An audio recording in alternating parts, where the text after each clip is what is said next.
Que ousada muralla é a que no canto de encerrar unha vila abre un país aos océanos. Aquí naceu Portugal, en Guimaraes, un 24 de xuño do ano 1128. Aquí chegamos nós, alumnos e profes do Instituto Luis Seoane, convidados pola Escola CISADE para resolver un dilema. Que escolle o forasteiro que chega a Guimaraes cunha cámara por primeira vez? Ola, boas tardes. Estamos á Escola CISADE. Imos gravar os monumentos que máis nos interesen en Guimaraes. E este é o noso primeiro ollar. Estamos diante do Castelo de Guimaraes, monumento emblemático da cidade, e aquí detrás podemos ver unha placa donde poetas como Castelao e Pessoa din que a cultura galaica e a cultura portuguesa é moi semellante.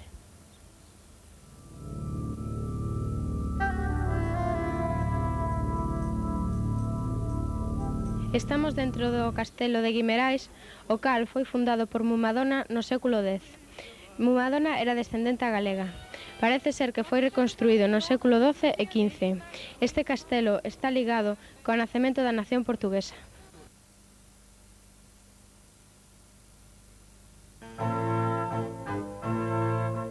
Todo é tentador para as nosas cámaras. A colina sagrada é escenario vizoso en formas do pasado. O castelo da Fundación, a capela de San Miguel, onde sería bautizado o primeiro rei de Portugal, don Alfonso Enríquez.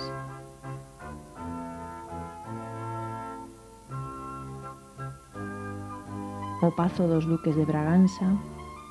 Guimaraes amosa, orgullosa, abondosas referencias da súa condición de cidade berce de Portugal. Nos paseamos por esa memoria, recortando ángulos, enfocando recordos, ensimismados na textura da luz. Pero tamén queremos buscar a pegada dos días recentes, os que manteñen a vila nun saudable dinamismo.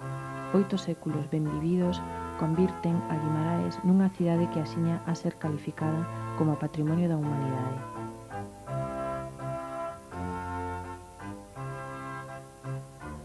Pola rúa de Santa María baixamos o casco histórico, barrio entretecido de pedra e madeira e extrañamente preservado da invasión arquitectónica nas derradeiras décadas. A armonía das rúas mantívose dentro das murallas con toda a pureza, especialmente no Largo da Oliveira, praza amável onde se combinan o paso e o repouso. O Padrao do Salado é unha das imaxes características da cidade. Un orixinal alpendre gótico conmemora a victoria frente aos casteláns na Batalla do Salado.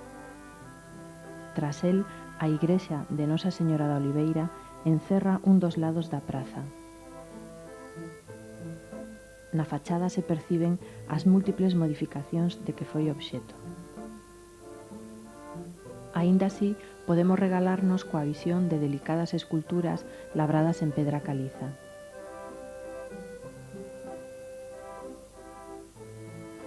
E non podía faltar unha oliveira no largo.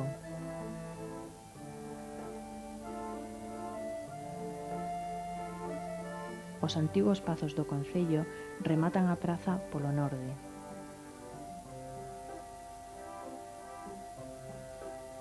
Remátana, pero non a limitan, senón que a comunican con outra máis humilde e cercana aos nosos ollos galegos, a Praza de Santiago. Que sorpresa coñecer que tamén aquí unha capela acollía caritativamente os peregrinos de paso a Compostela.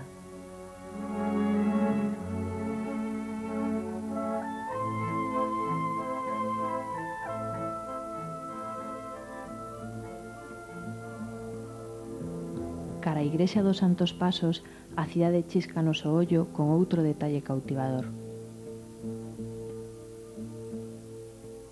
Guimaraes cuida con delicadeza e esmero as cores da estación, violeta de paixón, amarelo de ganas de apurar a primavera, vermellos e verdes mistúranse coa gracia da nena que estrea antes de tempo unha saia para o verán. Esa mesma ingenuidade que recollen os recantos da vila, erguendo capeliñas onde alguén intentou retratar a dor coas armas máis conmovedoras. Ademáns teatrais, olladas desmesuradas reclaman a atención dos paseantes.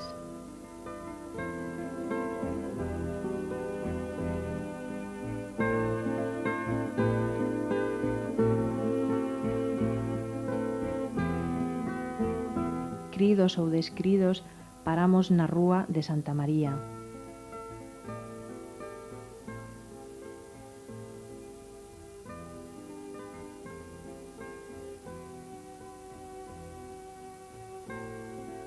Detémonos tamén na praza de João Franco para saborear unha vez máis eses arrebatados acenos, os candorosos, case traxicómicos pasaxes do Vía Crucis, que culmina no santuario de Nosa Señora da Peña.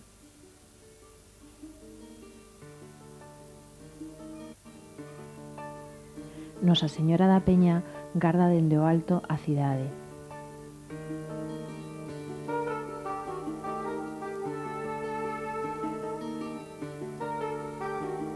E quen alí queira chegar ascenderá por unha foresta de carballos e loureiros, de penedos docemente redondeados como pans de azucre.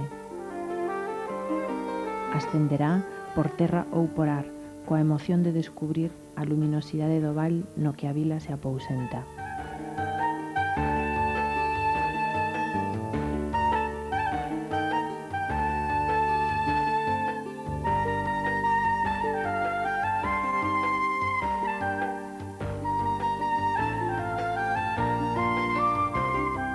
E no cumio, de novo, a teatralidade, a necesidade de expresar grandezas esta vila que naceu xa grande. Labrado nos penedos, o monumento aos aviadores Gago Coutinho e Sacadura Cabral, primeiros navegantes lusos do ar Atlántico ata a costa de Brasil, emparenta coa rexa figura doutro traspasador de augas, o San Cristobo.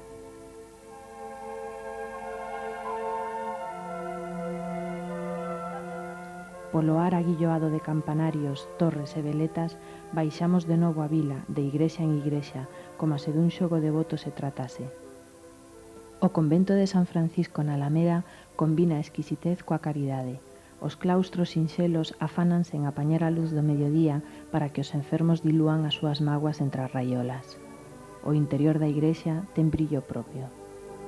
Abondan os dourados do retábulo renacentista e os cobaltos puros dos azulexos para reflectir unha vez máis o poder que tivo a Casa de Braganza, quen mandou levantar o templo no século XV.